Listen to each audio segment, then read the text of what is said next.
ก็สิเว้าความในเรียกว่าความในใจของพระโพธิสัตว์คือพระพุทธเจ้าเฮานี่แหละคือตลอดชีวิตเอาศาสตร์ที่เพิ่นเกิดนี่แหละมานี่คือเพิ่นมีความรักพ่อแม่ลุงป้าน้าอาเบิดทุกคนบ่มีความรังเกียจไผเด้นางมังคราซึ่งแกล้งเพิ่นมาตลอดนี่เพิ่นก็มีความรักเสมอกันนางมังคราซึ่งเป็นอาเพิ่นนั่นแหละจังบ่ล่ะซั่น แม้กระทั่งเทวทัตจังซี่เพิ่นก็มีความรักเสมอกันกับทุกๆคนนั่นแหละกับน้องๆเพิ่นแต่เพิ่นก็เฝ้าคุณคิดอยู่เสมอคอยหยังเพิ่นมีความคิดถึงพระมารดาพุทธมารดาตัวจริงหมายถึงนางแม่ใหญ่สิริมหามายาเพิ่นก็จำหน้าได้อยู่ดอกเพราะว่าบ่แม่นคนธรรมดาเนาะแต่ว่าเพิ่นรู้สึกว่าบุคคลอันเป็นที่รักของเราคนหนึ่งก็ได้ตายจากไปแล้วหมายถึงพุทธมารดาแห่งเราคือพระนางสิริมหามายานั่นเองบุคคลอันเป็นที่รักที่เหลือแต่พุทธบิดาบัดคือพอแต่เพิ่นก็เห็นเขาทำศึกสงครามต่างๆสารพัดอย่างว่าประสบการณ์ในการไปเรียนในสำนักกัตตกศิลาอย่างต่างๆนั่นแหละแต่เรียนมาก็มีความรักผูกพันเป็นห่วงกับหมู่พวกที่ไปเรียนในสำนักที่สาปาโมกเดียวกันนั่นสิแหละ เบิ่นบ่เคยรังเกียจไผเด้ฮักเบิดทุกคนเลยหมู่แม่นสิว่าเป็นเฮาอาจสิฟังศึกษาบ่ทันได้เต็มที่ว่าสิเป็นพันธุระเสนาบดีนี่ก็เป็นเพื่อนรักว่าสิเป็นพระเจ้าประเสนนี่ก็เป็นเพื่อนรักพระเจ้าอุเทนนี่ก็เป็นเพื่อนรักกันว่าตัวเพิ่นเองอีกแต่ก็ในอีกหลายๆเมืองรักหมดเป็นห่วงใยหมดนะแบบนี้ แล้วก็การต่อสู้ต่างๆในการปกปักรักษาบ้านเมืองตลอดทั้งการแย่งชิงแย่งชิงที่อยู่อาศัยแย่งชิงอาหารแย่งชิงทั้งหลายนี่เพิ่นก็เห็นแล้วว่าเกิดจากสิ่งอันเป็นที่รักเพิ่นสิรวบความในใจมาเกิดจากสิ่งอันเป็นที่รักคนเฮา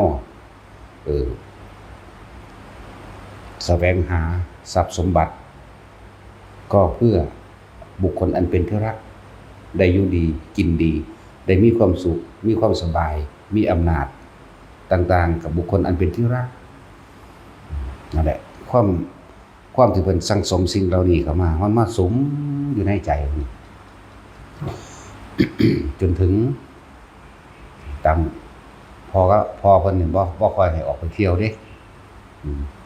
เพราะว่าย่านไปเห็นเหตุเห็นคนแก่เห็นคนเจ็บเห็นคนตายจังซี่นะเพราะมันสิเป็นสิ่งที่สะเทือนใจเพิ่นก็เลยคนแก่นี่บ่ค่อยมีในเมืองพ่อกับแม่นี่แม่กับแม่ประชาบดีโคตมีนั่นแหละ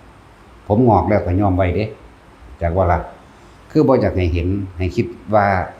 อยู่ในเมืองนั้นมีแต่ความสนุกสนานและความเพลิดเพลินกับความเป็นคนหนุ่มคนสาวเต็มอยู่ในเมืองนั่นแหละบ่อยากให้ไปเห็นคนแก่คนเจ็บคนตายให้เข้าใจว่าบ้านเมืองนี่เป็นแบบนี้ชีวิตของคนเป็นแบบนี้เป็นแบบว่าบ่มีคนแก่คนเจ็บคนตายเป็นแบบว่าเป็นคนหนุ่มตลอด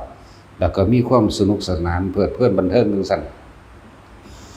สร้างปราสาท3ฤดูให้ฤดูร้อนก็อยู่ปราสาทนี้ชื่อว่าจังซี่ลืมชื่อแล้วฤดูหนาวปราสาทนี้ฤดูฝนปราสาทนี้จัดนางสนมใส่แต่ละปราสาทเด้รวมแล้วก็ 74,000 คนนางสนมมีมเหสีใหญ่คือพระนางพิมพานั่นแหละ แต่ความที่สุมคำถามในหัวใจเพิ่นกับหลายๆอย่างที่เพิ่นสั่งสมไว้ในบุคคลอันเป็นที่รัก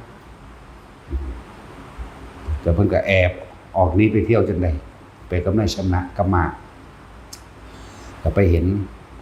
ด้วยความที่ว่าเพิ่นบ่เคยเห็นคนแก่ด้วยความที่ว่าเพิ่นบ่เคยเห็นคนเจ็บและคนตายเข้าใจว่าล่ะกับฤาษี ไปตามทางพอดีไปเห็นคนเฒ่าคนหนึ่งนางหลังของงอกของเพิ่นบ่เคยเห็นแม่นบ่เคยเห็นคนเฒ่าบ่เคยเห็นคนแก่คนชราขนาดนั้นหลังค่อมๆซักไม่เท่าไปผมงอกบ่เคยเห็นถามฉันนะอันนั้นเป็นหยังอันนั้นเป็นคนเฒ่าคนแก่คนชราพวกเฮาก็สิเป็นคือกันบ่เป็นคือกันพระเจ้าค่ะพวกเฮาก็หนีคนนี้บ่ได้ดอกในเมืองเฮาคือมีแต่คนผมดกผมดำมีแต่คนหนุ่มคนสาวอันนี้มันมาจากไหนเฮาก็สิเป็นคือเขาอยู่บ่เป็นแล้วบัดนี้ก็ไปเห็นคนป่วยบ่ล่ะอีกคนหนึ่งนอนสั่นเท่าอยู่เขาก็นอนแก่ขี้เกียจเหี่ยวอยู่นั่นแหละอันนี้เป็นหยังอันนี้คนป่วยเขาเอิ้นคนป่วยทุกคนเกิดมาก็สิป่วยแบบนี้บ่ป่วยแบบนี้แล้วเพิ่นถามย้อนหลังว่าฉันนะเธอเคยเห็นคนป่วยในเมืองเฮาอยู่เห็นเฮาคือบ่เคยเห็นจักเทื่อนั่นคำถามเพิ่นเพราะว่าพ่อนั่นฮักหลายฮักลูกหลายก็เลยบ่อยากให้ลูกเห็นภาพที่มันสะเทือนใจหรือสยดสยองอยากให้มีเรื่องความสนุกสนานลื่นเริงบันเทิงบ่อยากให้มาเห็นสิ่งที่เฮ็ดให้เศร้าใจหมองใจนี่ปึ๊บเข้ามาเห็นว่าพ่อรักลูกเช่นนี้เห็นป่ะตัวเพิ่นเองก็รักพ่อรักแม่รักในญาติๆของเพิ่นเองก็เหมือนกันต่อไปเห็นเขากำลังเผาคนตายที่บ้านบ่แม่นเรื่องเทพนิมิตเด้อบ่แม่นเทวดานิมิตเข้าใจบ่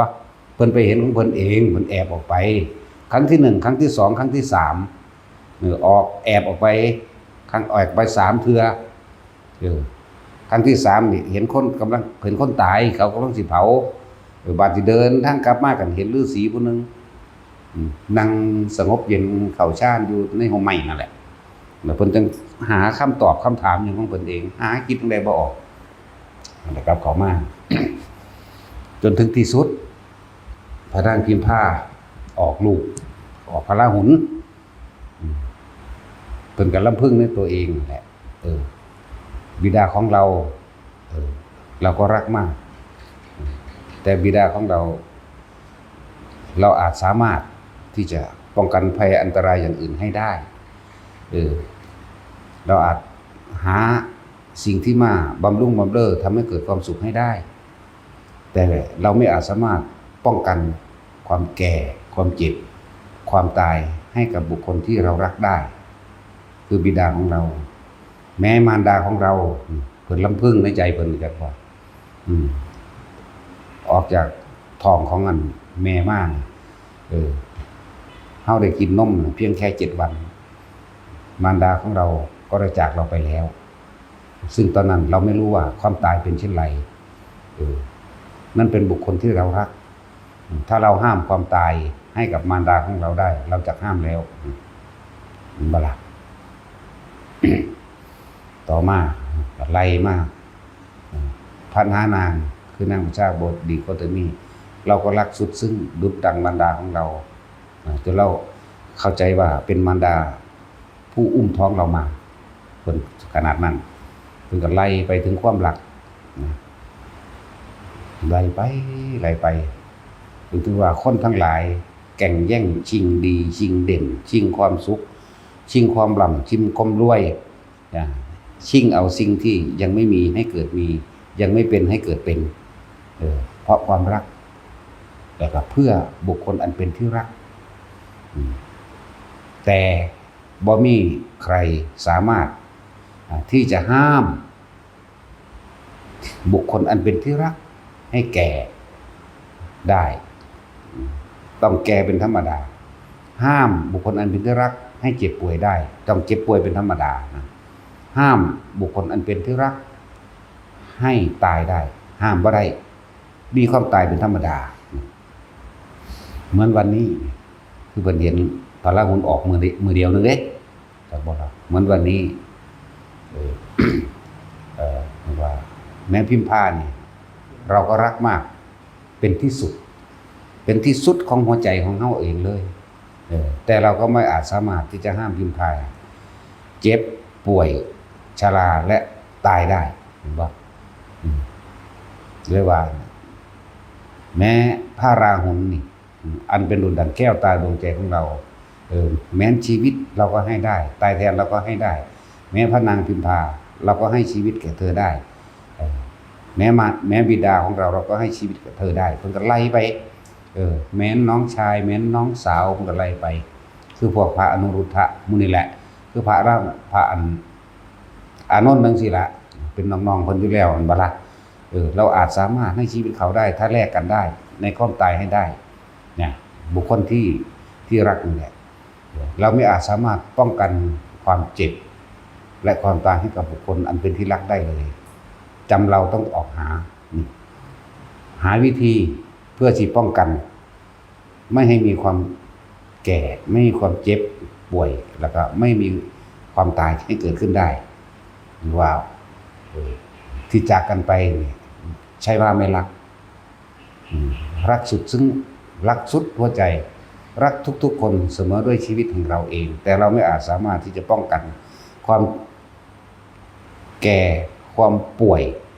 และความตายให้บุคคลอันเป็นที่รักให้เราได้จำเราต้องไปหานั่นแหละ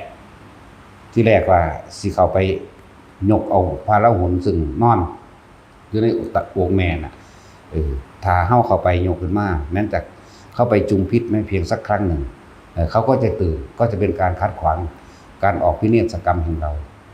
ก็เลยเบิ่งยุดหน้าประตูจากก็ละนี่คือความในใจของเพิ่นบ่เข้ากับคิดเขามาเอาที่เปรียบเทียบตัวเองที่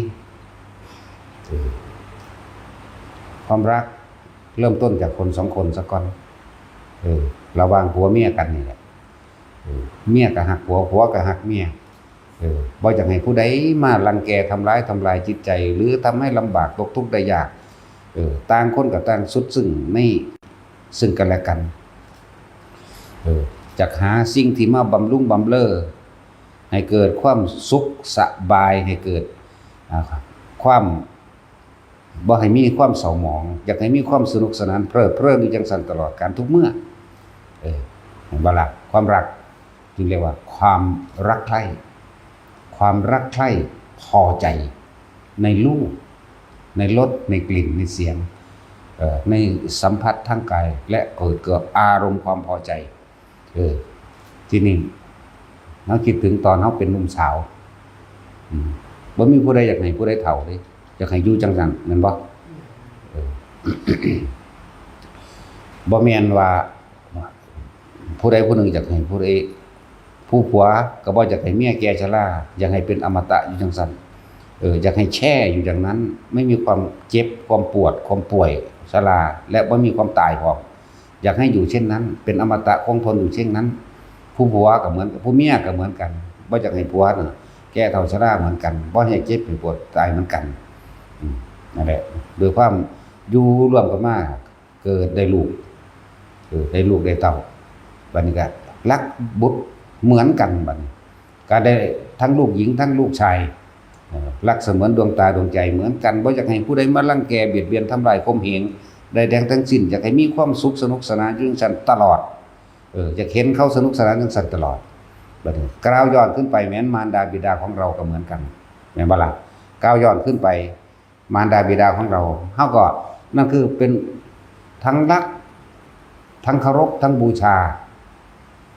ทั้งกตัญญูคืออยากหาสิ่งมาบำรุงเลี้ยงมารดาบิดาให้ความอิ่มหนำสำราญและพอใจ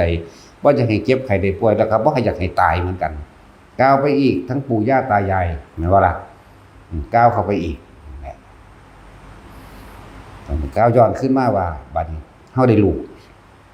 บ่ว่าจะเป็นลูกหญิงหรือลูกชายรักเสมอกันบ่อยากให้ผู้ใดเจ็บไข้ได้ป่วยบ่อยากให้ผู้ใดลำบากและบ่อยากให้ผู้ใดพลัดพรากบ่อยากตายจากกันเลยแม้นได้ลูกได้หลานได้เหลนจิตใจนี่บ่เคยตายจิตใจนี่บ่เฒ่ารู้สึกว่าตัวเองเป็นหนุ่มอยู่จังซั่นเหมือนกับว่าจะหาได้แต่ว่าร่างกายไม่ให้แล้วนั่นนี่แหละคำว่าเป็นลำพึงทำวันนี้เฮาสิกล่าวย้อนในชีวิตปัจจุบันของพวกเฮาก็ได้ ต่อเฮาเลี้ยงลูกกำลังเป็นตาหัก2 ปี3 ปีหรือ4 5 6 ปีก็สั่งเถอะมันหักเบิดนั่นแหละเนาะถ้าเกิดว่ามีบุคคลผู้ใดผู้หนึ่งมาทำร้ายรังแกบุตรของเราโกรธไหมโกรธเกลียดอาฆาตแม่นบ่ถ้าเกิดว่าลูกของเฮาเรียนบ่เก่งคือลูกเขาน้อยใจอยากให้ลูกเก่งอยากให้ลูกเด่นอยากให้ลูกดังอยากให้ลูกดีทุกคนเลยนะบ่ล่ะแม่นหลานก็เหมือนกันนั่นแหละ แล้วก็ทุกคนก็ดิ้นรนแสวงหาให้ได้มาซึ่งโภคทรัพย์ความร่ำรวยเงินทองความมียศถาบรรดาศักดิ์ความมีที่ดินมากและความทุกอย่างที่เอื้อเมื่อความสะดวกสบายดิ้นรนเพื่อให้บุคคลอันเป็นที่รักนั่นแหละคือ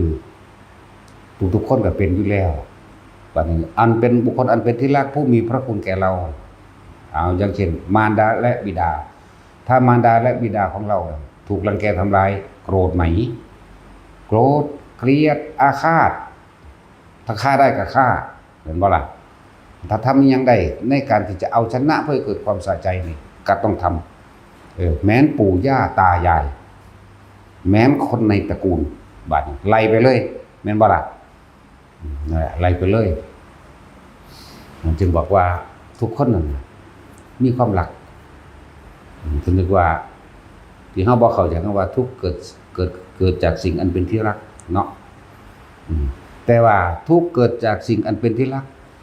แต่ว่าเราก็ไม่อาจสามารถป้องกันให้บุคคลอันเป็นที่รักไม่ให้เจ็บป่วยไม่ให้แก่ไม่ให้ตายได้เลยแม่นบ่นั่นแหละที่เป็นหยังพระพุทธเจ้าเฮาจึงจำต้องจากจำต้องลาบอกว่าจากกันไปใช่ว่าไม่รักสุดซึ่งหัวใจนั่นแหละแต่ว่าจะไปหาวิธีที่แนวทางเพื่อที่จะมาป้องกันไม่ให้มีความเกิดความแก่ความเจ็บและความตายอีกไปทั้งที่รักนั่นแหละบ่ว่าจะเป็นมารดาและบิดาบ่ว่าจะเป็นน้องๆบ่ว่าจะเป็นพี่ๆลุงป้าน้าอาตาต่างๆไปถึงแม้ว่าเราจะรักบุคคลทั้งหลายเหล่านี้เพียงใดก็ช่างแต่เราไม่อาจสามารถป้องกันความแก่ความเจ็บความป่วยและความตายให้ได้นั่นแหละบัดนี้พวกเฮาสามารถป้องกันได้อยู่บ่ผู้ใดบ่อยากให้ลูกเจ้าของป่วยบ่มีผู้ใดอยากให้ลูกป่วยบ่มีผู้ใดอยากให้พ่อแม่ป่วยบ่มีผู้ใดอยากให้พ่อแม่เจ็บปวดในคำว่าบุคคลอันเป็นที่รักบ่มีเสียเลยบ่ว่าลูกบ่ว่าหลานบ่ว่าปู่ย่าตายายบ่ว่าลุงป้าน้าอาตลอดทั้งเพื่อนฝูงญาติสนิทมิตรสหายคือบุคคลอันเป็นที่รักเงินบ่ที่รักที่พอใจนี่แต่ว่าพวกเจ้าหาแนวป้องกันให้เขาได้บ่บ่ได้ธรรมชาติเป็นเช่นนั้นธรรมชาติเกิดธรรมชาติแก่ธรรมชาติเจ็บธรรมชาติตายนี่คือธรรมชาติของมันนั่นแหละจึงบอกว่าเมื่อพระพุทธองค์ไปถึงขนาดตรัสรู้แล้วเผยแผ่ธรรมะอยู่ตั้งหลายพรรษาหลายปีเพิ่นก็เมื่อเพิ่นประกาศพระสัทธรรมหมุนจักรคือธรรมให้แก่หมู่ทั้งมนุษย์และอมนุษย์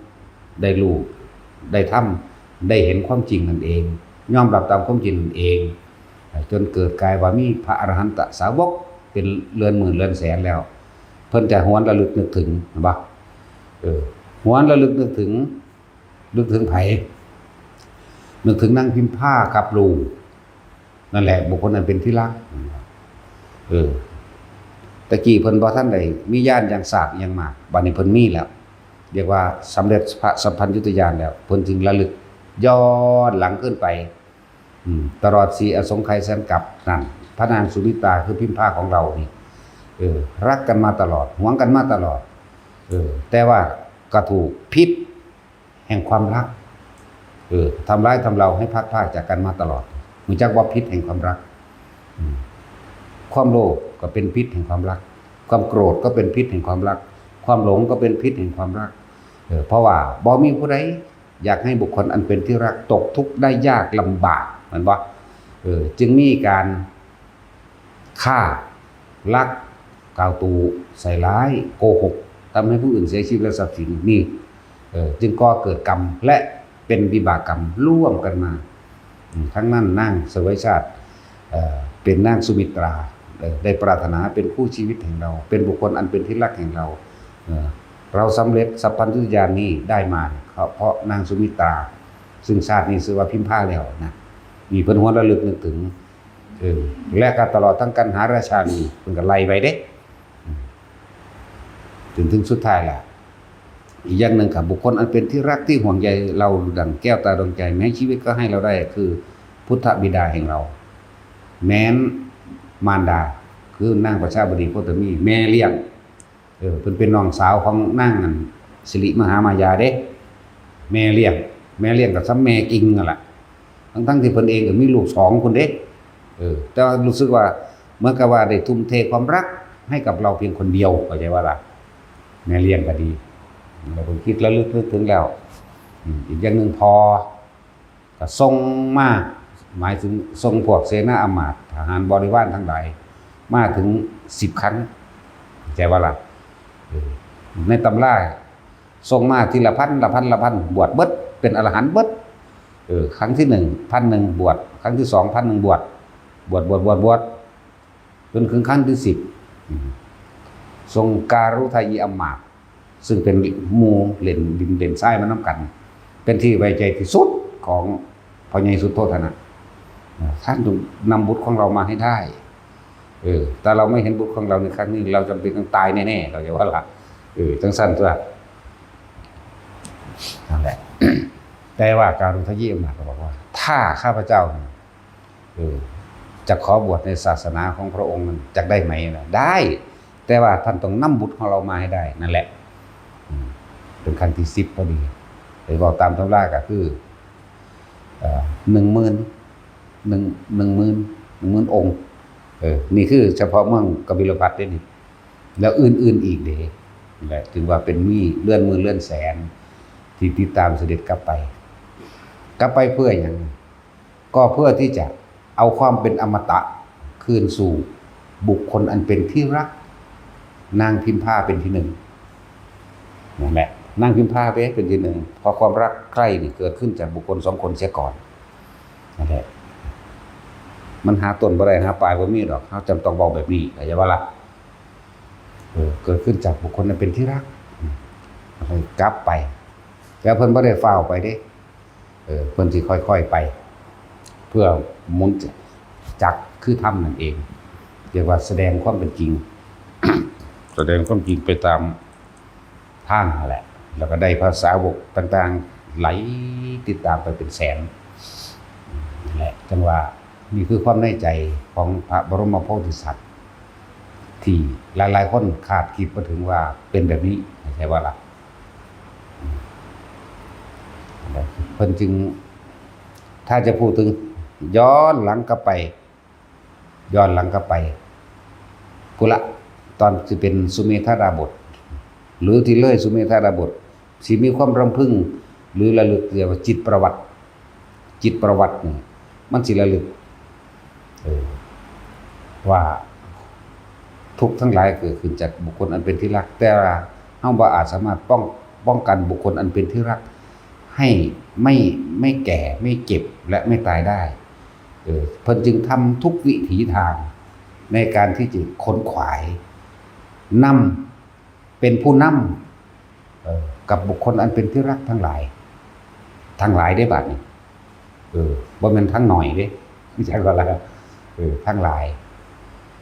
จึงทำทุกวิถีทางแม้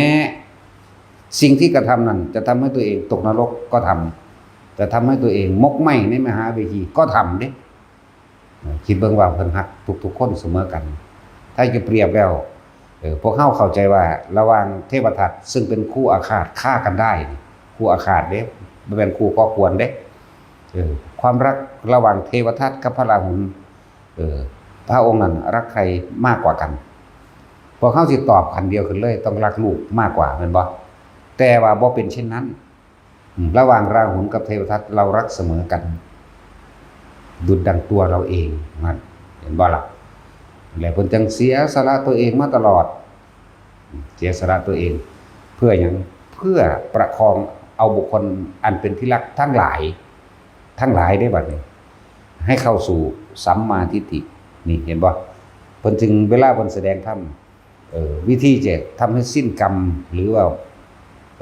พ้นออกจากวัฏสงสารนี้ก็เรียกว่ามรรคมีองค์8เป็นหนทางแห่งความสิ้นกรรมพ้นไปจากวิบากกรรมก็ว่าพ้นจากวัฏสงสารก็ว่าจึงว่าแต่ละคนพวกเฮาการจะดินได้ฟังเป็นสิ่งที่สำคัญเพิ่นจึงเอิ้นเอาขึ้นก้อนโมว่าสุตตมัญญปัญญาสุตตะคือการได้ยินได้ฟังเรื่องราวต่างๆตามความเป็นจริงทำให้เกิดการใคร่ครวญคิดพิจารณามยะใจมยะนี่มโนไมคือใจทำให้เห็นแจ้งรู้แจ้งตามความจริงได้เรียกว่าสุตตมัญญปัญญาสำคัญเมื่อการได้ยินได้ฟังมีการเปรียบมีการเทียบเมื่อเปรียบมีการเทียบแล้วก็มีการสรุปความเห็นผู้เห็นผิดก็เห็นผิดไปผู้เห็นถูกก็ถูกเข้าใจว่าล่ะอะไรจึงเรียกว่าสุตตมัญญปัญญาเพิ่นจึงว่าเอานำว่าถ้าเฮาเห็นตามความเป็นจริงนะเดินมรรคมีองค์8หนทางนี้ชื่ออะไรมรรคมีองค์8มรรคก็แปลว่าหนทางแนวทางการประพฤติตนทั้งความคิดทั้งกายและวาจานั่นเองนะคือแนวทางความประพฤติตนอันเป็นหนทางให้พ้นจากความทุกข์พ้นจากความเกิดแก่เจ็บและตายพ้น ทุกคนถามตัวเองรักลูกทุกคนเนาะแต่ว่าในความรักลูกทุกคนป้องกันความเจ็บป้องกันความแก่ป้องกันความป่วยป้องกันความตายให้ลูกได้บ่แสวงหาเงินมาทุกยศทุกอย่างเพื่อหยังเพื่อบุคคลอันเป็นที่รักจังว่าบัดเพิ่นย้อนกลับไปเมื่อเสด็จเข้าไปสู่เมืองแล้วพอเพิ่นได้ฟังแล้วได้ฟังธรรมแล้วก็บรรลุโสดาปันตามลำดับที่แรกนี่จึงสร้างสวนป่านี่หยังล่ะนิโคธารามนั่นบ่ฮึที่เรื่องสั้นน่ะสร้างให้หมู่ภิกษุนั้นอยู่มาถึงบทของนางพิมพามันครับนางพิมพาเพิ่นก็น้อยใจเนาะน้อยใจเด้ตามพวกหมู่พราหมณ์ทั้งหลายเขาได้ทำนายว่านางพิมพาเนี่ยเป็นคนมีบุญเป็นคนที่มีสิริมาเกิดอยากว่าล่ะเป็นหญิงที่มีสิริเป็นผู้มีบุญมากยิ่งกว่าใครไม่มีหญิงใดจะเทียบได้นั่นแหละแต่เพิ่นน้อยใจตอนผัวเพิ่นป่าเพิ่นเข้าใจว่าผัวเพิ่นบ่มักบ่ฮักแต่สิเว้าว่าเพิ่นน้อยใจนั่นแหละลำพึงลำพันพวกสงสัยพวกหมู่พราหมณ์ทั้งหลายสิหมดความขังความศักดิ์สิทธิ์แล้วมั้งสิมาเคยทักทำนายเฮาไว้ว่าเป็นหญิงผู้มีสิริเป็นหญิงที่ปุณณสิริเป็นผู้มีบุญมากที่ได้มาเกิดคู่กับพระมหาบุรุษแบบนั้นแบบนี้สงสัยเราเนี่ยเป็นโตการกินีอย่างคิดไปน้อยใจนี่ก็เองพระองค์คงจะไม่อยากเห็นเราละมั้งนะก็เลยยืนอยู่ทั้งหน้าต่างชี้ลงไปบอกนั่นพ่อเจ้าไปขอสมบัติจากพ่อเจ้าไปนั่นบิดาของเธอราหุลนั่นจงดูบิดาของเธอพระราหุลก็7 ปีแล้วเด้นั่นแหละ7 ปีเธอไปขอสมบัติจากมันบิดาของเธอนี่แหละแต่ว่าความคิดก็เลยต้องเอาจุดประกายเริ่มต้นเพิ่นเอาเรื่องนี้ลำพึงไปเนี่ยลำพึงกับเริ่มต้นจากที่ว่าเริ่มต้นจากไผกับว่าพระราหุลก็ว่าได้ก็ว่าไม่เริ่มต้นจากพระราหุลดอกแต่ว่าในความนี้เริ่มต้นเรื่องลูกหรือเอาพระราหุลนั่นแหละเป็นจุดเริ่มต้นว่าบุคคลอันเป็นที่รักที่เพิ่นว่าปุถุชนคนทั้งหลายความรักใดจะยิ่งใหญ่เท่ากับการรักบุตรและสามีและภรรยาเห็นบ่มีหยังสิยิ่งใหญ่เท่ากับบุตรและสามีภรรยา พระราหุลไปขอบอกว่าพระมารดาบอกมาขอสมบัติจากท่านพ่อเพิ่นลึกกลับไปเลยขึ้นชื่อว่าความรักของคนทั้งหลายที่จะไม่รักบุตรรักภรรยาเนี่ยไม่มีเลยรักใดจะเสมอด้วยรักบุตรความตายใดความเสียสละใดไม่ว่าดวงตาหัวใจตลอดทั้งร่างกายชีวิตนี้ที่จะไม่อุทิศให้ลูกได้ไม่มีเพราะว่าสมบัติทั้งหลายเหล่านี้ซึ่งเป็นโลกิยะสมบัตินำทุกข์มาให้สมบัติทั้งหลายเหล่านี้ไม่สมควรแก่ราหุลเพราะราหุลได้เสียสละแก่เราตถาคตเนี่ยตลอดการอันยาวนานหาประมาณไม่ได้จำเราต้องให้อริยสมบัติอันเป็นอมตะที่ไม่ตายอีกนั่นแหละนี่เป็นวิธีป้องกันความเกิดความแก่ความเจ็บและความตายทุกคนผู้ใดเป็นพ่อเป็นแม่ก็ดีหรือผู้ใดเป็นลูกก็สร้างต้องการสนองคุณให้กับมารดาบิดาปู่ย่าตายายครูบาอาจารย์จงนำธรรมะนี่แหละไปสนองคุณไปให้ความกตัญญูก็คือธรรมะนั่นแหละพยายามที่จะเอาธรรมะให้นี่แหละจังหวะ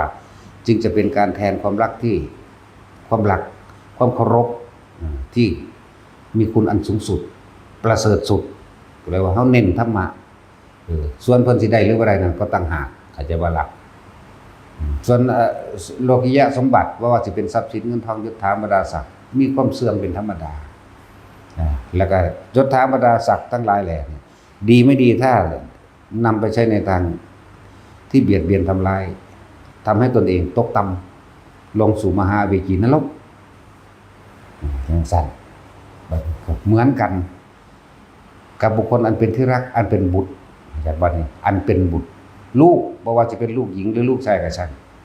ถ้าจึงเอาพยายามนำสิ่งที่ประเสริฐสุดอันเป็นอริยสมบัติป้องกันคือว่าเอาเป็นเครื่องแทนความรักที่เฮามีกับลูกหญิงลูกชายนี่แหละคือพยายามขนขวายธรรมะให้นั่นแหละจึงจะเฮ็ดให้เขานั้นบ่เจ็บบ่ปวดบ่ป่วยบ่ตายอีกนี่คือว่าล่ะถ้าเขาทำได้เด้นั่นแหละจังว่าหลายๆอย่าง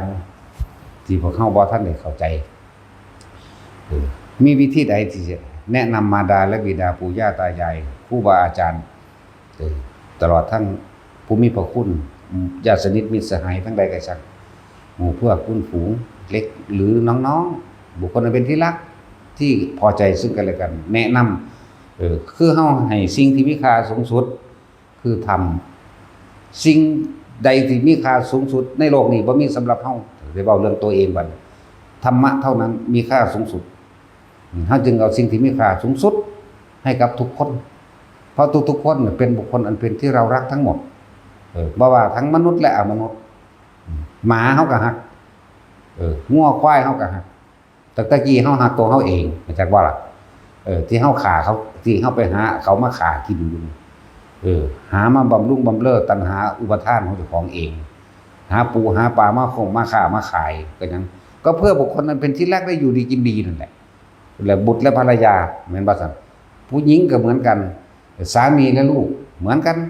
ไม่ต่างกันตัณหาเดียวกันจึงบอกว่าเอาสิ่งที่มีคุณค่าสูงสุดให้กับผัวกับเมียซะให้กับลูกซะให้กับพ่อกับแม่ปู่ย่าตายายเฮาให้ญาติตระกูลของเฮาหรือทั่วโลกก็ว่าไปที่เพิ่นว่าที่ใดที่มีรักที่นั่นมีทุกข์ย่อมเกิดแก่กับบุคคลอันเป็นที่รักเมื่อเธอรักกับสิ่งใดเธอจะทุกข์กับสิ่งนั้นนั่นว่าล่ะอย่างสั้นละแต่ถ้ารักจะต้องเอาสิ่งที่ประเสริฐสูงสุดให้เขาพยายามใส่กุศโลบายต่างๆในการชักจูงชักชวนชักนำทำให้เกิดศรัทธานั่นแหละอริยทรัพย์เห็นปะศรัทธาเห็นปะล่ะจาคะศีลสุตตะปัญญาเห็นปะล่ะนั่นแหละคือว่าอริยทรัพย์ทำให้เกิดศรัทธาในธรรมคำสอนของพระพุทธเจ้าและพระสงฆ์ให้พวกเข้ามันแนะนำให้แต่ละคนให้ถือเอาทำเป็นใหญ่ความจริงเป็นใหญ่ตามก็เป็นจริง โดยการที่เฝ้าหรือศึกษาได้ยินได้ฟังคำสอนของพระพุทธเจ้าพระพุทธเจ้าบ่อยู่แล้วหมายถึงร่างกายแต่ว่าพระธรรมอยู่พระธรรมกับพระพุทธเจ้ากันเดียวกันละบัดนี้สิเหลือคงไว้เพราะได้เป็นกระบอกเสียงนี่เพิ่นเดี๋ยวนี้คือพระสงฆ์จึงว่าให้เลือกเฟ้นมองปฏิบัติเอาเด้อเลือกเฟ้นกับมัวพระสงฆ์ทั้งหลายที่สามารถแนะนำให้พวกเฮาเข้าถึงความจริงได้ส่วนพระสงฆ์ใดก็สร้างที่แนะนำไปทางเชื่อสิ่งศักดิ์สิทธิ์หรือมีผู้ดลบันดาลออกมาทันทีเลยเข้าใจว่าอย่าเสียเวลาเพราะเฮาเสียเวลามาหลายกับหลายกัดหลายอสงไขยนับประมาณบ่ได้แล้วนั่นแหละพ่อแม่ไผฮักลูกพยายามชักจูงลูกเข้ามาสู่ธรรมะนั่นแหละธรรมะนั่นแหละจะรักษาผู้ประพฤติธรรมเองเมื่อเขาประพฤติธรรมไปแล้วเฮาก็หายห่วงโลดจังซั่นลูกก็เหมือนกันแนะนำเอาพ่อเอาแม่ปู่ย่าตายายตลอดทั้งคนที่พอใจกันแนะนำเข้ามาหรือคนที่ไม่พอใจก็ช่างแนะนำไปคือสิ่งที่ประเสริฐสูงสุดคือธรรมเท่านั้นเขาจึงเห็นทุกอย่างเพื่อให้คนทั้งหลายได้รู้ธรรมเห็นธรรมตามความเป็นจริงทุกอย่างที่พาเฮ็ดอยู่เดี๋ยวนี้ล่ะก็เพื่อสิให้รู้ธรรมเห็นธรรมตามความเป็นจริงก็เพื่อที่จะให้สละความเห็นแก่ตัวเห็นบ่ล่ะคนเฮาคำว่าเห็นแก่ตัวมันลึกซึ้งเด้มันบ่แม่นธรรมดาเด้ผู้ตัวผัวเมียนี่หาอยู่หากินขาสัตว์ขางัวขาควายช้างม้าได้ทั้งนั้นเห็นบ่ฆ่าคนก็ได้ลักก็ได้โกหกทำให้ผู้อื่นเสียชีวิตทรัพย์สินก็ได้กินเหล้าเมายาก็ได้ม่อมเมาก็ได้เห็นบ่หรือยุยงส่งเสริมให้ผู้อื่นม่อมเมาก็ได้เพื่อที่จะเอาสมบัติเขามาหยังมาบำรุงเลี้ยงบุคคลนั้นเป็นที่รักของเรานั่นแหละจึงบอกว่ารักมันเหมือนธรรมดาเขาว่าเห็นแก่ตัวก่อนที่เห็นแก่ตัวก็เพราะว่ากับบุคคลอันเป็นที่รักเห็นบ่ล่ะเขาทำงานพ่อโกงเอากระอกกะโกงเด้เนาะผู้ใดเป็นข้าราชการมาก่อนอื่นนี่โกงไว้นั่นแหละพวกตำรวจทั้งโกงคักคือพญากองนี่จับกินนั่นกินนี่เขาดิเห็นบ่ล่ะโกงมีกรรมกำลังนำเห็นบ่เป็นคนถือปัญญานี่แหละกรรมกำลังนำเห็นบ่ลูกก็หาเรื่องมาให้เสียเงินนะว่าเฮ็ดคือสิสนะเขาแต่ว่าบ่แม่นอันนี้เลยเอิ้นว่ากรรมนำท่านอกุศลกรรมให้ผลลูกผู้นึงก็หาตีแต่คนเสียแต่เงินเอาเข้าไปเป็นหยังก็อยู่บ่ได้โดนจังซั่นแหละนี่แหละเอิ้นว่ากรรมเวลามันให้ผลนี่จังซั่นแหละตามความหนักความเบาของมันเด้ถ้าอยากจบกรรมก็อย่าคิดสั่นก็จังว่าแต่ละคนพยายามเอาสิ่งที่ประเสริฐสูงสุดเอาอริยทรัพย์ซะให้เขาส่วนโลกียทรัพย์มันพอมีพออยู่พอกินอยู่ดอกผู้ใดก็เลยผู้ใดก็มีให้มีหน้าพอได้เฮ็ดอยู่เฮ็ดกินอยู่ดอกบ่ต้องไปผลักดันเขาว่าเห็นบ่พุ่นเขาได้เป็นในร้อยในพ้นในพันนั่นว่าเห็นบ่พุ่นเขาได้เป็นคู่เห็นบ่พุ่นเขาเป็นนั่นเป็นนี่เป็นหยังก็กินข้าวซ้ำตายนี่แหละนั่นบ่ล่ะขอทานก็กินข้าวไปซ้ำตายคุณนายก็กินข้าวไปซ้ำตายเศรษฐีมหาเศรษฐีก็กินข้าวไปซ้ำตายเนาะ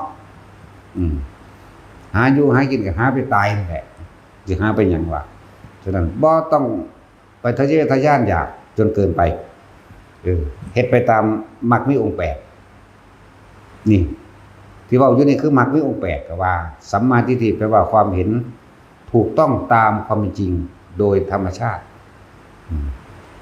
สันโลกเป็นไปตามกรรมคือเหตุสิ่งใดได้สิ่งนั้นนั่นแหละเรียกว่าสันโลกเป็นไปตามกรรมก็ดี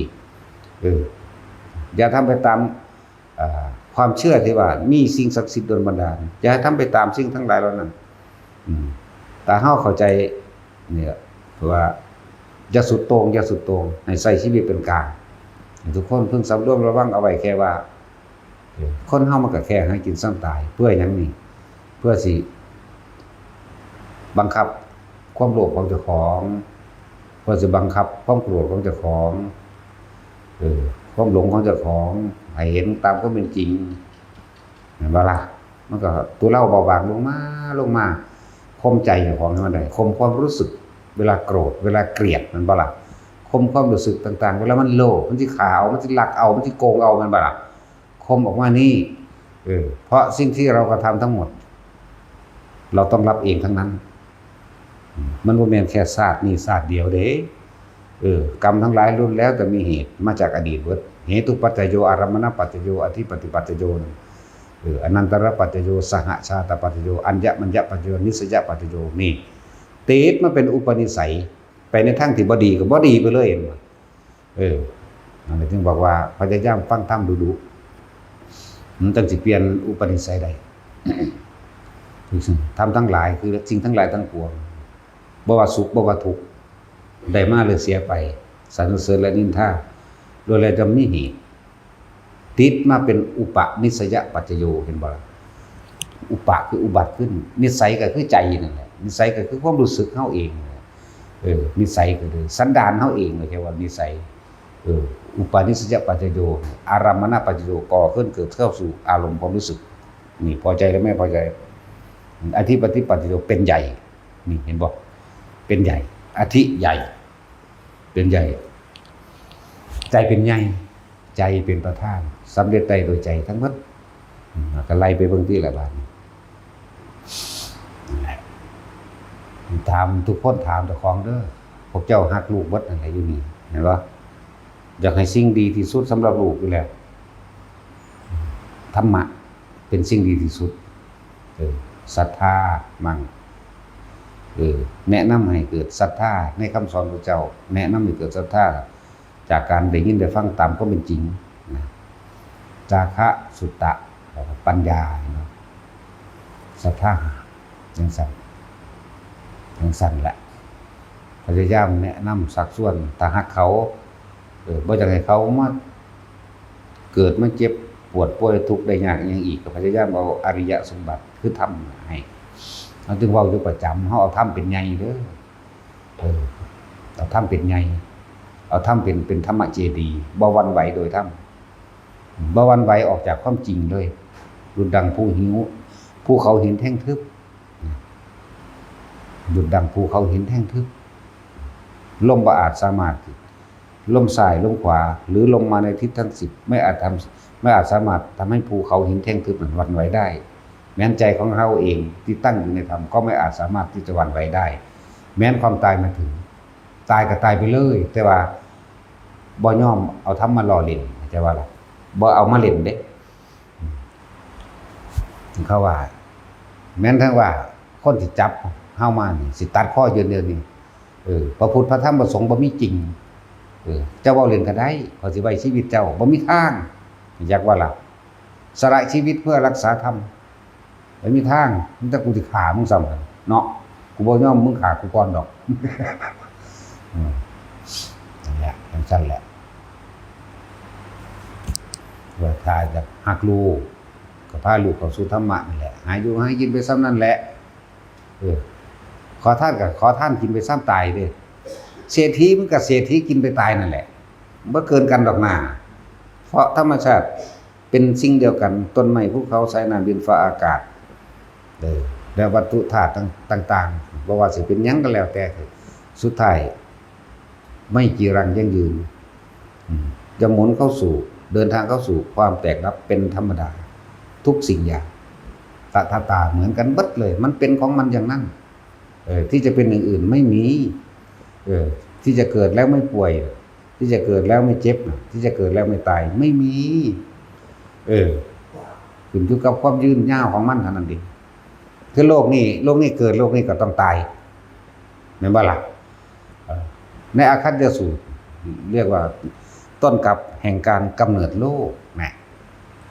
สั้นๆแล้วมันเกิดมาแล้วอันตทานตรกับโลกนี่ก็ต้องตายเหมือนกันเสื่อมสลายแตกดับเหมือนกันเนิ่นนานไปอีกหลายแสนปีไล่ไปที่หลายแสนปีเลยสิ้นสุดในยุคพระศิริยะเมตไตรโลกนี้ก็ตายแตกดับเหมือนกันแต่ว่าใจนี้ไม่ตายจิตนี้ไม่ตายเด้อพวกเจ้าข้างค่าสิ่งใดไว้ ในสิ่งอันเป็นที่รักเข้าใจว่านี่คนเฮาโกรธผู้อื่นก็เพราะมีเหตุอันเป็นจากบุคคลอันเป็นที่รักหรือสิ่งอันเป็นที่รักบุคคลอันเป็นที่รักเข้าใจดีแล้วปู่ย่าตายายพ่อแม่มารดาบิดาญาติสาโลหิตทั้งบุตรและภรรยาสามีเห็นบ่นี่คือบุคคลเป็นที่รักสัตว์อันเป็นที่รักก็มีช้างม้าวัวควายกระต่ายและหนูเห็นบ่สัตว์หนูเป็ดหนูตะเภาหนูตะหักอยู่เด้เนาะหรือว่าแม่นหนูซิ่งหนูขิวก็บ่เอาคนหักหมายบ่จังซั่นล่ะนะสัตว์อันเป็นที่รักหมายถึงว่าใช่เพียงแต่เท่านั้นยังมีอีกทรัพย์สินเงินทองอันเป็นที่รักวัตถุสิ่งของอันเป็นที่รักต้นไม้บ่หักก็มีเด้ที่แรกแต่ถ้ามีผู้ใดมาแย่งชิงเอาหักเด้แม่นบ่ล่ะสู้ว่าต้นแดงต้นนั้นมันอยู่ตะมันน่ะโค้งๆโง่ๆโลงๆเกงเลงเนาะบ่เป็นตาไปเฮ็ดเฮือนดอกแต่เขามารักนี่ศูนย์ขึ้นรถเนาะมันเลยเกิดกลายเป็นสิ่งอันเป็นที่รักแม่นบ่ล่ะโหมันอยากไปเอาผิดเขาโลดเด้กูแอ้งก็ยังเนี่ยต้นไม้กูเหมือนกันกับที่เขาบอกว่าเบิดชีวิตของสูนี่เบิดชีวิตของแต่ละคนนี่สูไปฝากไว้ก็บอกคงป้อนั่นบ่มาเขียบหลอดหวงมาเขียบหลอดมะม่วงกระดันเนาะมึงฝากไว้ซ้ำนี่บอกถ้ามึงตายเท่านั้นนั่นแหละสิ่งนั้นแหละสิ่งไอ้ที่รักใคร่พอใจนั่นแหละเป็นเหตุจิตติดที่ไหนติดที่มาเขียบหลอดศูนย์เขามารักอยากเอาชนะเขามันบ่ล่ะโมโหปึ้งปังเขาตีโฟ้ตีไฟเขาตีนไปของยาแพรกหัวฟาดพื้นตายซ้ำไปนรกจังสั้นแล้วฝากไว้ก็มาเก็บหลอดเขามาฝนท่าฝีอยู่เห็นว่าสมัยโบราณบางคนก็ฝากไว้กับน้องไม้เนาะแต่ของดีบ่ได้ปลูกซ้ำปลามันก็เกิดขึ้นมาของมันเองเศร้าไปเศร้ามากก็เลยเป็นหน้าเจ้าของเนาะเสร็จแล้วบ่มียังเป็นของเจ้าของจักอย่างเด้อสิบอกให้แต่ร่างกายเจ้าของแท้ๆนี่รักที่สุดที่รักคือกายนี่มันก็ต้องป่วยห้ามบ่ให้มันป่วยแม้กายเจ้าของก็ดีเนาะอย่าแก่เด้อมึงอย่าแก่เด้อมึงอย่าป่วยเด้อนี่แล้วมึงก็อย่าตายเด้อไม่มีทางนั่นแล้วเอาออกจากกว้างก่อนมาหาแคบคือตะของเองเนี่ยมันตัวเองได้รักตัวเองซะก่อนตั้งแต่เกิดมาเป็นเด็กน้อยมันบ่ล่ะเฮารู้สึกว่าเฮาอยากโชว์พลังเนาะเวลาเฮาเล่นหยอกกันอุลตร้าแมนเห็นว่าซั่นพูดแหละไอ้มดแดงสกายคิกอยากอวดใส่หมู่ได้อยากเก่งกว่าหมู่ได้นั่นแหละว่าแต่ร่างกายเฮาสิ่งที่เฮาหักคือร่างกายเฮาเองที่แรกใหญ่ขึ้นมาบัดจังมักผู้สาวจะประมักผู้อื่นอีกเด้แม่นบ่ล่ะนั่นจากสิ่งอันเป็นที่รักอันหนึ่งคือร่างกายเจ้าของสิ่งอันเป็นที่รักคือร่างกายผู้อื่นผู้สาวผู้หญิงกับผู้เบานั่นแหละแม่นบ่ล่ะแต่จังซั่นล่ะนี่เป็นซองล่ะสิ่งอันเป็นที่รักที่สามก็เป็นลูกเป็นหลานบัดนี้ย้อนขึ้นหลังไปสิ่งเป็นที่รักที่มีมาโดยดังมารดาบิดาปู่ย่าตายายนี่แตกออกจากเริ่มต้นที่หนึ่งเขามาเกิดก่อนจังซั่นแหละต่อมากันรักเขาอีกหมามั่งวัวมั่งควายมั่งแมวมั่งนกขุ่มมั่งนกเขามั่งเนาะสิงโตหาเลี้ยงยากอยู่ดอกบอก เขาก็เลี้ยงอยู่ด้วยล่ะอย่างพวกเขา หมาแมวเลี้ยงปลาเลี้ยงไปกินดอกถ้าเขาลองคนมารักเบิ่งแม่แม่ว่าล่ะเป็นฟืนเป็นไฟขึ้นมาโลดสั่นตัว จึงว่าบัดนี้เฮามาเว้าเรื่องผัวเรื่องเมียเรื่องผัวเรื่องเมียนี่น่ะถ้าสิหันเข้ามาสู่ทางธรรมแล้วถ้าศรัทธาปัญญาความเห็นทัศนคติความเชื่อไม่เสมอกันไม่เหมือนกันอยู่ด้วยกันกับอยู่ด้วยแค่ว่าอาศัยเสพกามเข้าใจบ่หาความสุขไปในทางที่ว่าพอใจโดยธรรมยากสุดท้ายแล้วต้องเลิกกันเด้บ่และศรัทธาบ่เสมอกัน เมื่อศรัทธาไม่เสมอกันจาคะหมายถึงความเสียสละออกก็ไม่เสมอกันศีลก็ไม่เสมอกันปัญญาก็ไม่เสมอกันความเห็นบ่เสมอกันที่บอกว่าที่นี่เมียมาบัดเมียมาปฏิบัติธรรมผัวห่วงมันบ่ได้หักเจ้าเด้นั่น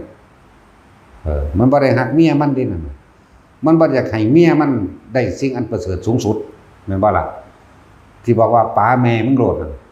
ป๋าแม่มันเลยมันคือบ่ป้องกันความเจ็บความปวดความป่วยให้เมียได้เนาะมันคือบ่ป้องกันความแก่ให้ได้มันคือบ่ป้องกันความตายให้ได้มันบ่ได้หักเฮาเด้มันหักตัวมันเองมันเอาไว้ครอบครองสนองตัณหามันเข้าใจบ่ล่ะจังซั่นแล้วว่าซั่นสิบอกป๋าแม่โลดผู้ใดมันนั่นน่ะแม่นบ่ป๋ากันตอนเป็นสุขกับป๋าตอนตายคือเก่าล่ะจังบ่ล่ะพวกคนภาคกลางเข้าใจบ่เดี๋ยวนี้คำว่าป๋าเนี่ยแปลว่าหยังไม่ใช่ป๋าเด้แปลว่าเลิกกันบ่แม่นเอาป๋าบ่แม่นแบบนั้นเด้แปลว่าเลิกกันเลิกแม่งเลยสัตว์ถ้าเลิกแล้วมันก็เศร้าเป็นสัตว์ตันตัวเนาะเลิกโลดเป็นสัตว์มันยังเลือกได้อยู่ดอกแต่ว่าไอ้เหี้ยนี่มันเลือกบ่ได้เป็นแต่ตัวแห้ตัวแล่นอย่างเดียวอันนี้เป็นยังในสุดท้ายแล้วทุกคนมันเจ้าสิหักกันปานใดก็สร้างเด้อให้เห็นความจริงเป็นไงทำสิไปว่าอีหยังกับคนที่บ่หักกันคำว่าหักของเฮาคือธรรมะเด้ฟังดีๆเด้อเฮาจะ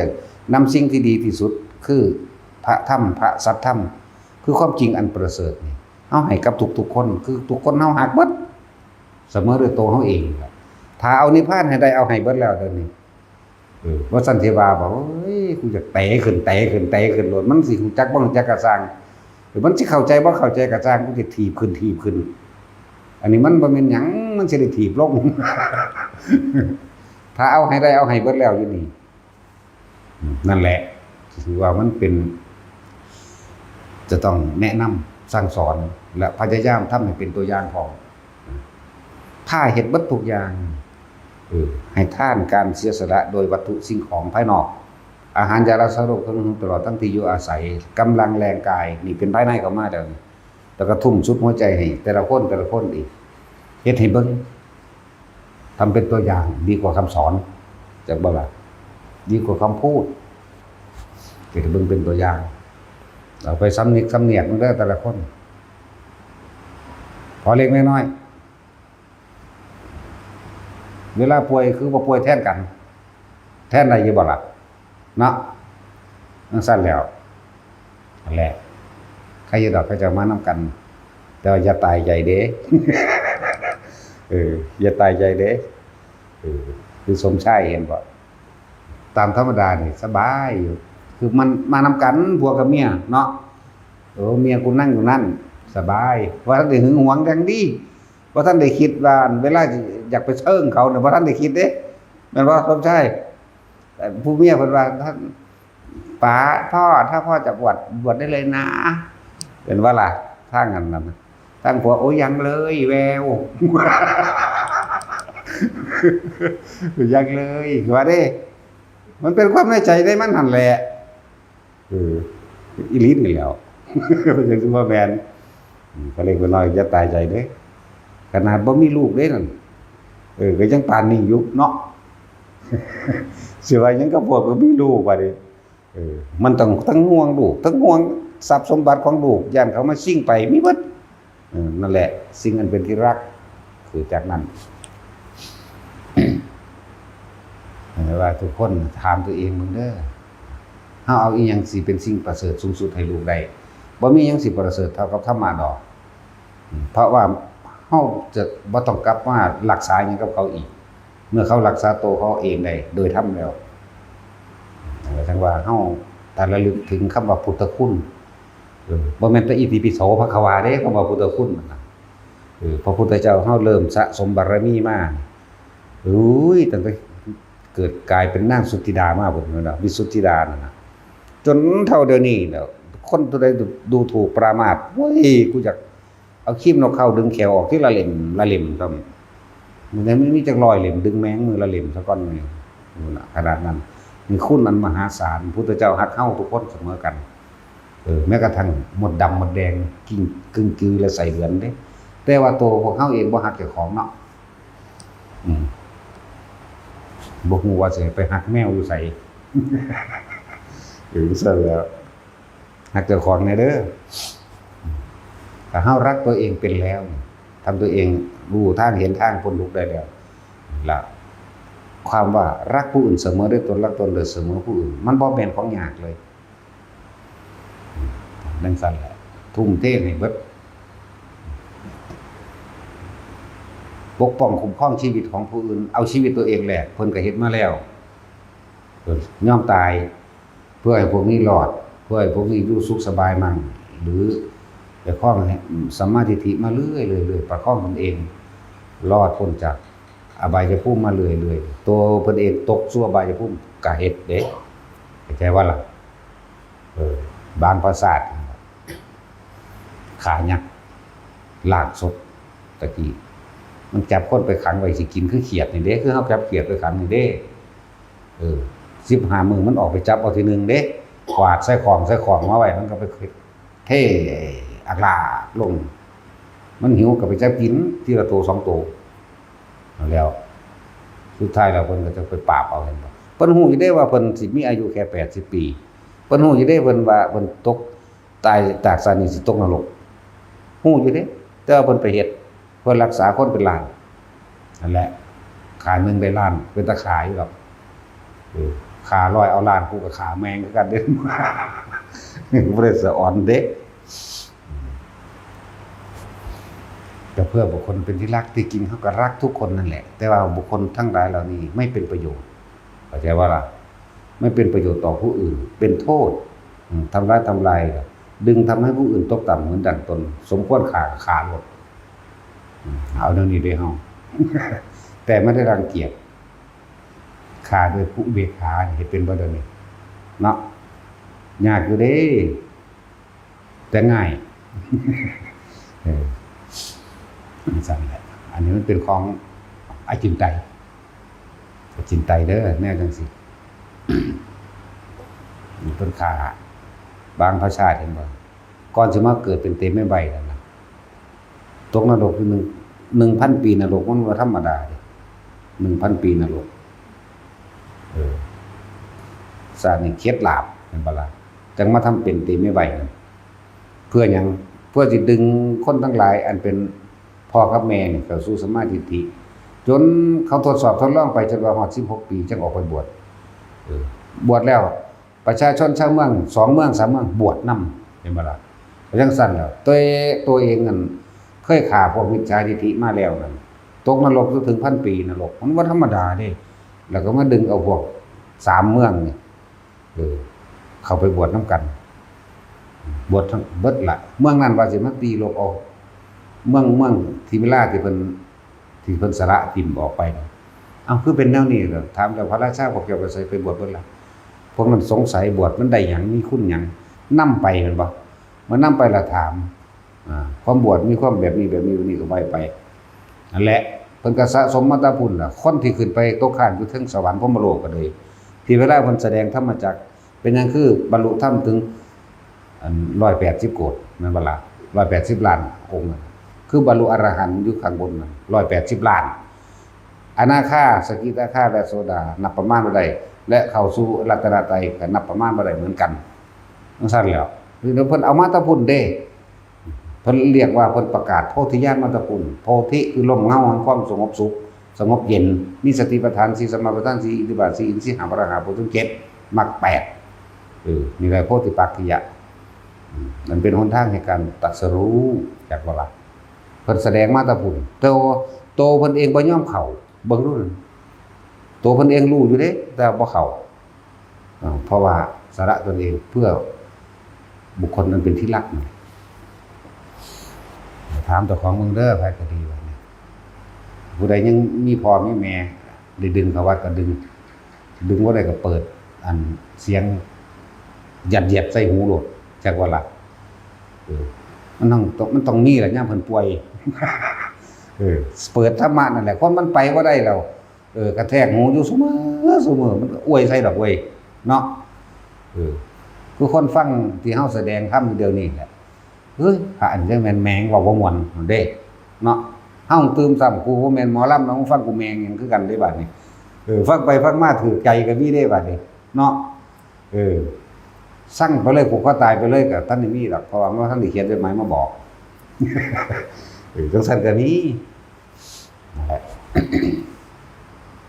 พี่พอมีแม่ปู่ย่าตายายยังอยู่เอาธรรมะพยายามเอาตัวนี้แหละตอบบุญแทนคุณมีลูกเต่าเราหลานอยู่ก็พยายามดึงเขาเข้ามาแต่ว่าจงว่างใจอยู่อย่างหนึ่งเด้อวางจิตเป็นกลางเลยอย่าสุดโต่งเด้เข้าใจบ่ล่ะ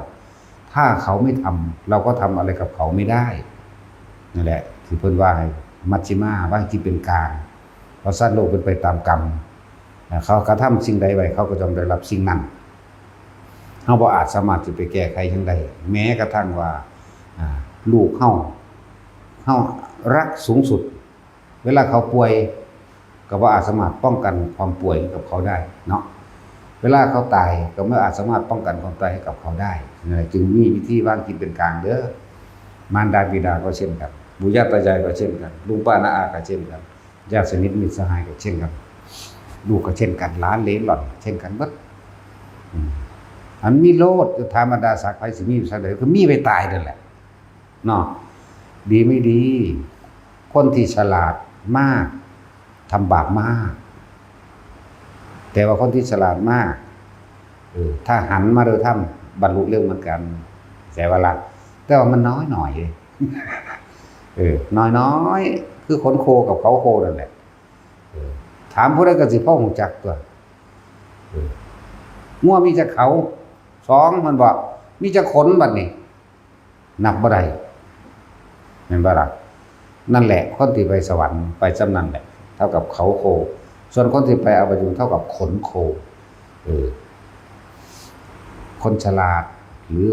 คนฉลาดที่มียศถาบรรดาศักดิ์และที่มีอำนาจตัวเองเขาทำกันได้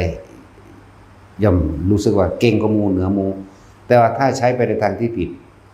กับเหนือหมู่เหมือนกันเข้าใจว่าล่ะเหนือไปทางมหาเวกีเลยสั่นถ้าไปในทางนี้แต่มันหน่อยคนเดียวบรรลุเร็วหลายองค์ก็ดอกที่เขาจะแต่ว่าหลายนี่ครับมันก็นับได้หรอว่าผู้คนฉลาดเนี่ยมีอยู่นับได้ก็เพราะว่ากี่องค์ถูกทวารายก็ขนโคกับเขาโคนลักษณะนั้น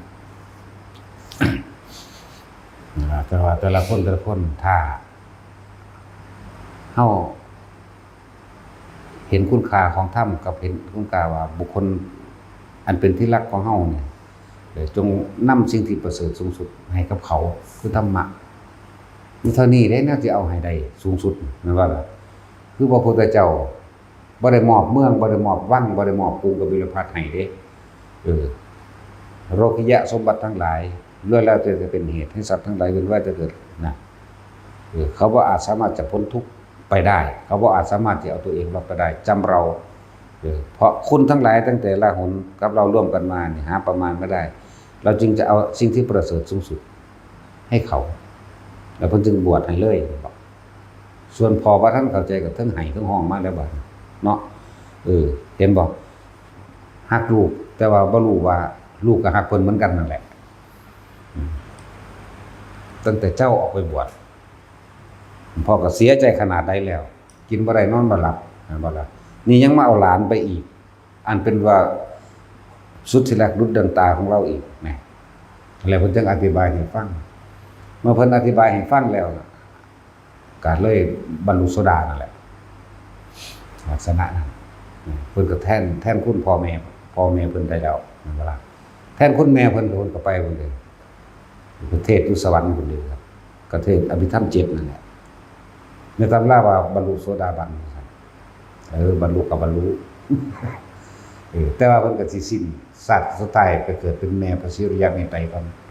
นั่นแหละจึงเรียกว่าสิริมหามายาผู้มีความดีเป็นเครื่องหล่อรวมเข้าใจบ่นี่เพิ่นจึงว่าติดดีนี่ทิ่มยากเนาะ ติดดีลงดีนี่ทิมยากเด้อะไรเรื่องสั้น เข้าใจว่าคืออยากเฮ็ดนั้นก็อยากดีสูงสุดดีสูงสุดเรื่องสั้นเป็นเฮาเอาดีสูงสุดให้กับบุคคลอันเป็นที่รักของเฮาคือธรรมะแหละบ่มีหยังสิเกินนี้หรอกบ่มีหยังสิเลิศประเสริฐเท่ากับธรรมหรอกฉันรู้สึกว่าเฮานี่ย่อมแตกย่อมหักย่อมตายแต่ว่าไม่ยอมอ่อนโยนผลตามไม่มีทางตายอย่างเดียวอยากว่าล่ะเอาก็บ่มีผู้ใดบ่ตายเลยล่ะ เห็นบ่ก็สะอ้อนหาพ่อหาแม่มันบ่สายแนวสั่นยศถาบรรดาศักดิ์บ่ลาภยศสรรเสริญบ่คำสรรเสริญนินทาบ่หรือว่าสิให้คนมาเคารพนับถือบ่มันมีทางเข้าใจว่าตายอย่างเดียวพอจังได๋ก็ตายอยู่แล้วนะ